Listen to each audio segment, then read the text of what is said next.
welcome to Dialogue. The U.S. government debt has skyrocketed to an unprecedented $35 trillion, up from $4.4 trillion 30 years ago, and it continues to rise at more than $1 trillion per year.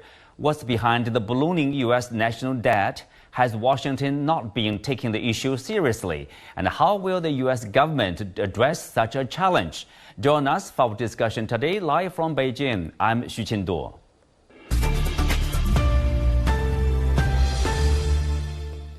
Joining me today are Anthony Chan, former chief economist from JPMorgan Chase, and Brandon Andrews, former Hill staffer and entrepreneur, and Hong Hao, chief economist of Grow Investment Group. Welcome to the show. Anthony, I will start with you. So $35 trillion is a giant number. So tell us, is that a concern? How big a concern? I guess it is a concern for any country. But how big a concern is it for the U.S.? It is a concern. $35 trillion is quite a bit, even relative to the U.S. population of 333 million people. That tells you that the average per capita debt, or the per capita debt, is about $105,000 per person. So that is a concern, because that's a lot of money for every person that's living in the United States. But one of the issues that I want to point out is that over the last 20 to 30 years, the concern with the national debt among the American people has dropped dramatically, to the point where the candidates running for president are not talking about reducing the national debt at all. In fact, many of them are talking about cutting taxes, which potentially, most economists will tell you, will raise the national debt even higher. Well, Brandon, so it is. It is a concern. I guess obviously for economists, is it a concern for the national leaders? Is it a concern for average Americans? Yeah, it is a concern for national leaders. You've seen over the years, as Anthony alluded to, primarily the Republican Party talk about fiscal solvency, talking about making sure that we're able to pay our debts. But what we've seen over the past two presidential administrations, both Trump and Biden, is significant increases when it comes to spending. Anthony mentioned the tax cuts, and of course, those tax cuts have a cost when it comes to the ability to be able to collect taxes and service that national debt. Of course, the pandemic required some significant spending from both the Trump and Biden administration to respond to that global crisis.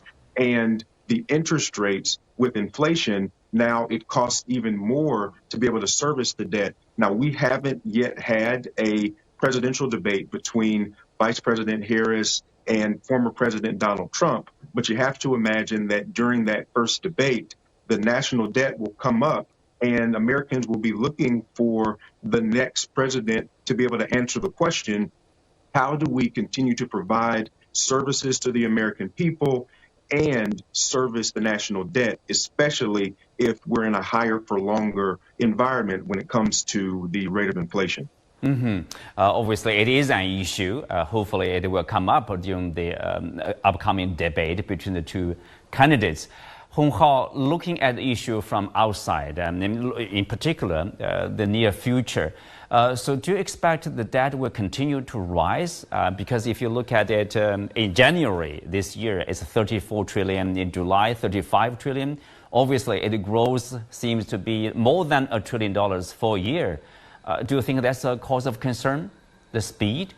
Yeah, I think it's a cause of concern. And I think more likely than not, the U.S. debt is going to continue to rise into the next couple of years. If you look at the CBO's own projection, right, so for the physical deficit in the next couple of years, you can see that, the physical deficit of the U.S. government stayed at a very high level, at about, very close to 7% GDP, right? So to fund that kind of spending gap, you just have to continue to issue debt. And also in this environment, because much of the U.S. debt has been rolling over on the shorter end of the portfolio. And so just imagine, right? So when you want to refinance, and you probably want to refinance on a longer end of your treasury bonds, and therefore, if the interest rate there's an interest rate volatility, then it makes it difficult, for the U.S. government to refinance. And I think that is the reason why one shouldn't be surprised to see the debt ceiling of the U.S. government will continue to rise as well. Well, Brandon, you briefly mentioned about the practice during this pandemic crisis a couple of years ago. You need borrowing to stimulate the economy, to serve the public interests. But if you look at the debt itself, 3 decades ago it was just around $4 trillion. And how come has the U.S. debt grown so much, in recent years? Can we say in the recent couple of decades, maybe? Yeah, well, the pandemic is certainly an outlier when it comes to the increase in spending, but the increase in spending vis-a-vis the national debt has been increasing, you're correct, over the past few decades. Again, there was a very, very strong, in terms of political leadership, focus on ensuring that we kept the national debt low, ensuring that we were able to service our debt. If you remember, Bill Clinton actually balanced the U.S. budget, and George W. Bush actually had us on a track to be able to pay off a significant amount of the national debt. And economists were saying, well, we don't want to pay it all off because there could be negative effects if we paid it all off. Now, about 20 years later, we're in a very different place when it comes to spending and the environment. Again, there have been national crises that have happened, but more broadly, there's been a desire from politicians to spend money to be able to meet the needs of Americans, or even in some cases meet the wants of Americans. And that spending is certainly catching up with the country, and it needs to be addressed. And again, I think Americans will be looking as we go into this fall presidential cycle for answers. Well, Anthony, of course, every 4 years there is a presidential debate, a campaign, election campaign. But there's, earlier Brandon mentioned about the Clinton time presidency. He's a president actually who created a budget surplus instead of a deficit, right? But since then, you do see more spending than the government takes in. So that created this problem, mounting debt, right? That's right. We see that over time, people in the White House have been less disciplined when it comes to managing those finances, as Brandon Andrews has pointed out. We know that right now the Republican candidate is talking about eliminating taxes on Social Security benefits, eliminating taxes on tip income, extending the tax cuts, which the Congressional Budget Office is telling us that it will raise the national debt anywhere from $4 to $5 trillion over the next 10 years. And so there's even talk of eliminating all federal income taxes and just replacing them with tariffs. So in short, all these factors, and the Democrat presidential candidate talking about eliminating tip income, whether all of these ideas come through, I guarantee that the national debt will continue to increase to even more dangerous high levels. Well, it will continue to increase. But Anthony, do you think this, people would say alarming milestone of $35 trillion, do you think that come earlier than you expected? I think that if we continue along this path, we are going to have a wake-up call. You remember a couple of decades ago, everybody talked about the so-called bond vigilantes that actually pushed interest rates higher.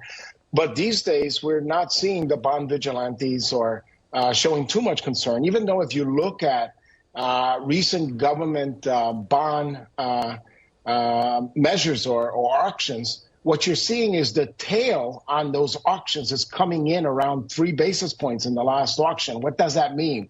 That means that if you look at the futures market before the auction and then the actual auction ended up requiring for the 10-year Treasury an extra 3 basis points. So that's an early sign that the financial markets or that the bond markets are a little concerned with the debt, but it's still just a mild sign.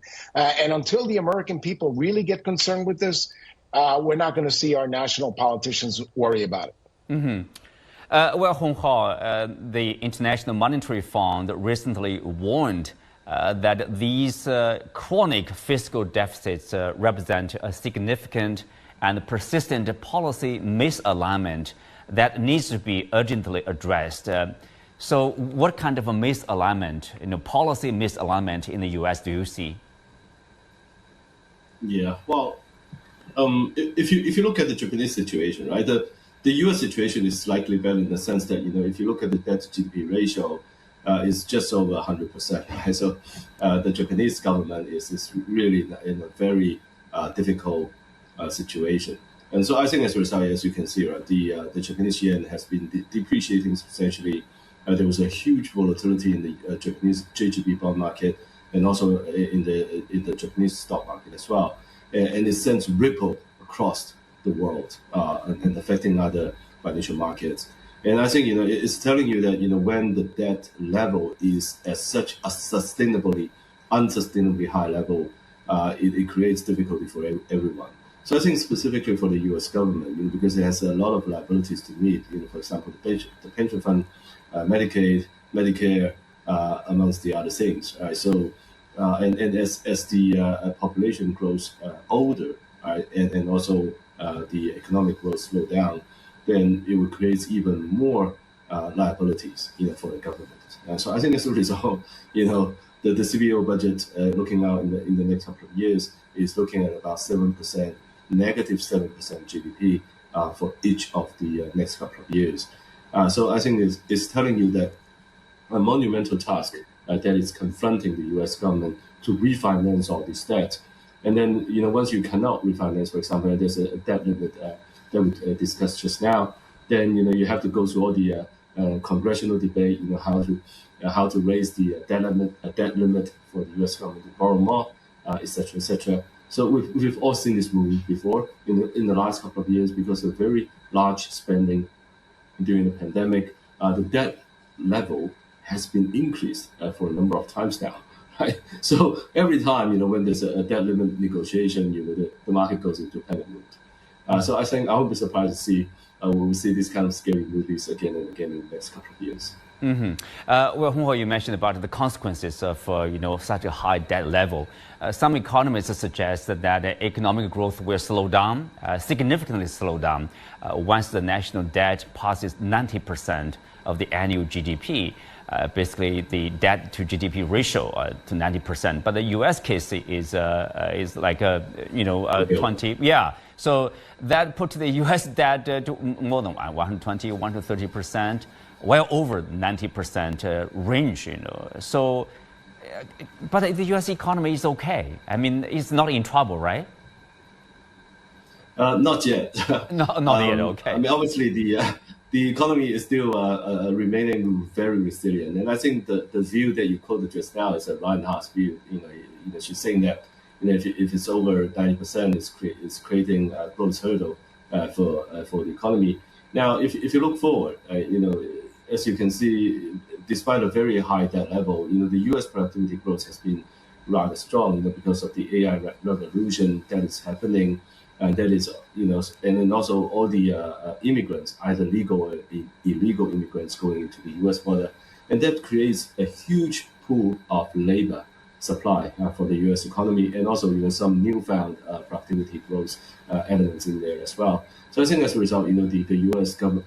economy is remaining very resilient right now. But I think it has passed the peak of the cycle, and I will be surprised to see in the next couple of months we will see a very prominent sign of slowing down, and the Federal Reserve will have to act to cut interest rate to slow down to cushion the economic slowdown. Mm-hmm. So, Brandon, what kind of consequences do you see with such a high debt level at $35 trillion, and it is growing? Well, I think Hong really hit the nail on the head with this.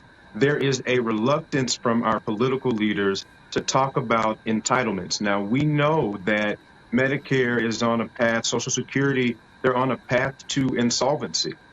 And when you look at this generationally, you look at millennials, you look at Gen Z, you look at younger Americans, we know, even coming out of high school and college, that those things aren't going to be around for us. but neither political party, wants to talk about that insolvency. And so, yes, there's a risk when it comes to debt to GDP ratio, when it comes to the broader economy, when it comes to the U.S. dollar being the reserve currency. But I think when you talk about everyday Americans, the reluctance from political leaders to have these tough conversations in the face of data that we've known for decades when it comes to insolvency for some of these entitlement programs is really political malpractice. And so, yes, there's potentially some concerns when it comes to debt to GDP ratio, but I think the bigger impact is on everyday Americans if our leaders don't address these issues when it comes to entitlements and that spending. But Brandon, I mean, for individuals, it is a long-term implications. You know, it is not affecting people's daily lives in the near future, right? Well, if you're a younger American and you're not expecting Social Security, you're not expecting Medicare to be there, that means you've got to put more into your 401k. That means maybe you're paying more into your 401k instead of purchasing a home, instead of purchasing other things. So yes, the insolvency is far further out. However, as a younger American, it's affecting your decision making every day because you don't expect that backstop, you don't expect that support during retirement to be there in the same way that it has been for previous generations. So I completely get the point that you're making, but as a younger American, it's something that we think about from a financial planning, from a family planning standpoint, regularly. Mm-hmm. Well, Anthony, and because the U.S. is the largest economy in the world, whatever U.S. policy, there is, often it has some effects around the world. So, I mean, obviously there's some impact on the U.S. economy in terms of its growth, in terms of probably, as Brandon mentioned about the U.S. dollar, it's a reserve currency. Will that have any impact on the status of the U.S. dollar? Well, of course, if there is a lot of nervousness out there, it could have an impact. But in international economics, there's a theory out there called the smile theory, which says that whenever there's a crisis and people are worried, they gravitate towards the dollar. And they also say that whenever all of a sudden there's turbulence around the world, then they also gravitate against the dollar. So whether there's turbulence in the U.S. or across the world, they gravitate towards the dollar. And today, 58% of all the foreign exchange reserves are still in the dollar. So that's more than 50%. And in fact, there are many factors that people have to worry about. As Hong Hao mentioned, that the U.S. has been financing a lot of the debt short term. Yes, that to some people may seem irresponsible, but as the Federal Reserve lowers interest rates, guess what? That's actually beneficial to the U.S. because now you actually can turn that debt over at lower interest rates. If you would have floated that debt at long-term rates, you would have been locked in. So that actually can turn out to be a positive. With regard to the U.S. economy, if you look at growth for GDP in the last quarter, around 2.3%. Right now, the Atlanta Federal Reserve is telling us that in the third quarter, you may get growth to exceed the 2.3%. So growth is actually going to accelerate something closer to 2.9%. So far, we're not seeing a huge sign that the U.S. economy is anywhere near a recession. And by the way, potential growth in the United States about 1.8%. And we've been growing above 1.8% last year. This year, we'll probably grow again. So don't see any real serious signs of collapse with the economy. But I do agree with everyone on the panel that as you go into the future quarters, of course, the U.S. economy is going to slow down because we know that this economy can continue growing at this fast pace. And that's one of the reasons why for the next Federal Open Market Committee meeting, the debate is between cutting rates by 1/4 percentage point and cutting rates by 50 basis points.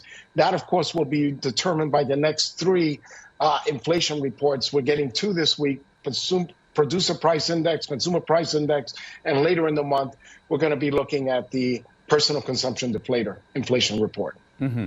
Well, Anthony, the IMF in the statement said that there's a temptation to postpone decisions related to debt and deficits for the future rather than pay them when the sun is shining and the conditions are good. Basically, it says that this is the time for the U.S.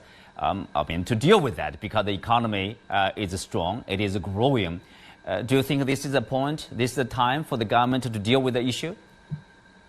Absolutely. You're spot on. That's exactly what the U.S. government should do. Historically, when you have a recession, that's when you have a bigger deficit. When you have economic expansion, you should be cutting back on that deficit. But the question is, why did they not do it? Well, we know that we have an aging infrastructure problem. We know that in China, they spent a lot of money building the infrastructure. In the United States, we haven't done as well. So now we're spending a lot of money to fix our infrastructure that's badly needed. We're also spending more money to strengthen the supply chains. You can debate back and forth whether those funds should have been spent or not. But certainly on the infrastructure front, I think it's pretty clear that we should have done it. And then with regard to making the U.S. more energy efficient, maybe more green, that is something that is being pursued aggressively in China. And now we're starting to do the same thing in the United States. So you can make the argument that was a top priority. But yes, in the wake of all that, it is causing these high deficits, which need to be controlled. So Hong Hao, IMF would say, whichever party dominated the White House starting next year, their policy should be including the tax rise. But if you look at the candidates right now, do you expect any tax rise to solve this problem? I think Donald Trump wants to cut business tax further to 15%, right? So it's even lower than what it is now. So I think, Trump is in favor of a lower tax environment. And I think, in the economic theory, if you lower tax rate low enough, then it will create incentive for people to work and pay even more tax. So that was the theory. But, right now, given the situation, the budgetary situation is so dire, you're looking at about, minus 7% GDP in the next couple of years. I wouldn't say that lower tax would actually help. Right, so it really depends on how you're gonna structure the tax cut. Right, so on one hand, you probably want to give more incentive for the business to relocate back to the U.S. and lower the incentive for the business to transfer tax revenue to a foreign country to evade U.S. tax. But then at the same time, the money has to come from somewhere. Pay off, for example, the interest rate. So all the social liabilities that you have, and plus the infrastructure Anthony just mentioned. So it's a really challenging task, and I don't think the U.S. government is now in an enviable situation right now. Are you saying that you cannot solve it in a short period of time? It's a long-term. It requires a long-term policy or require long-term strategy to deal with the debt issue. Yeah, I think it's a long-term secular structure shift. It requires a long-term government resolve to sort of resolve the problem. So I think right now we're not seeing any of those. I think both the candidates are, arriving for boosting the economy, and therefore, they believe that lower tax would actually help to achieve that goal. So let's wait and see. Right now, the presidential election is going full drive. It remains to be seen, which candidate comes forward.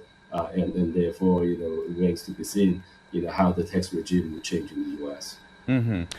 So, Brandon, do you see there is a political resolve to deal with the issue, in the next couple of years or next couple of governments, administration, to deal with this inflating problem, because people would expect that would continue to grow in the next years to come? Yeah, I think on the inflation side and interest rates, it's so interesting. Jerome Powell, the Fed chair, is actually the most active Fed chair in the history of the position. If you look at his meetings, and all of this is tracked, he's done the most meetings with consumers. He's done the most meetings with leaders on Capitol Hill. He's done the most meetings with other government leaders. So he's really trying to make sure that he keeps his finger on the pulse of things. Now, that hasn't yet led to actually making a decision when it comes to cutting rates. But yes, it's something that has to be addressed by the next administration, whoever it is. But I think more broadly, as we think about America and the economy, we really have to focus on continuing to be in a leadership position when it comes to innovation, in a leadership position when it comes to a strong economy. You look over the past 3 years, record numbers of Americans have started new businesses. literally every year over the past 3 years, we've seen a record number of new small businesses. And so I think, yes, we want to focus on this question of the national debt and how to service it properly, but we also need to focus on innovation and ensuring that these small businesses reach their full economic potential, because if they do, that's going to continue to put America in a very, very strong position when it comes to the economy and help us balance out the debt, which, of course, is going to be there. Mm-hmm. Anthony, when the next, the disciplined, let's say, they said deadline arrives, for example, next one would be January 1st. So there will be debate about whether to raise the debt ceilings or, we'll continue with the suspension of the debt limit. So what do you see for the new government in January? Well, I continue to see political bickering, because the reality is I think it's kind of silly to have those meetings, because when they talk about raising the national debt, it's basically to pay for things that the U.S. already spent money on. This is not necessarily for future spending. So I think nobody should be debating whether we should pay the bills that we've already spent purchasing products. We should be coming up with ideas on how to reduce that debt in the future, rather than debating about whether we should pay for prior bills. I agree with the two panel members, Hong Hao, talking about having to worry about this on a long-term basis. He is correct that we've been able to grow the economy because population growth because of immigration has helped. But remember, Robert Solow, one of the famous growth economists, just passed away last December, 99 years old. He based his research, lifetime research, he won a Nobel Prize, basically said that economic growth is composed of capital equipment, population, but 80%, as Brandon Andrews talks about, is innovation. And artificial intelligence could be the key to that innovation, and that's what's going to generate higher growth. So we can talk about increasing population, more machines, but it's business innovation. 80% of that will bring up potential GDP, and that's what we need to continue to focus on, because the faster we grow, guess what happens? We can pay our national debt a lot easier if we're growing faster. Mm-hmm. Hong Hao, innovation obviously is an important factor for any country to grow the economy in a more healthy manner. But is that enough to service, the interests and service the debt long term, which is also growing? Well, if you can keep the interest rate low enough, right? So you really need to grow in a disinflationary environment. So in the past 20 years since China joined the WTO, China was able to help, to keep the cost down. Right? So the world enjoyed a disinflationary boom. Right? So it makes it a lot easier to pay off the debt, because you're growing so fast, but then at the same time, your inflation is under control. But just imagine, you have $40 trillion US dollar worth of debt, and the interest rate is at 4+%. Right. So that would make it really difficult to maintain such high level of debt. Right now, for example, much of the budget of the U.S. government now is starting to go to pay off the interest rate payment periodically. Right. So that is a cause of concern already. So I think going forward, you really need to want to make sure that the debt you incur is really being put back to grow your economy rather than just to service your debt. Well, on that note, we come to the end of today's show. Many thanks to our guests. You can also watch us on the CGTN app on YouTube. Thank you for being with us. I'm Xu Qinduo. See you next time.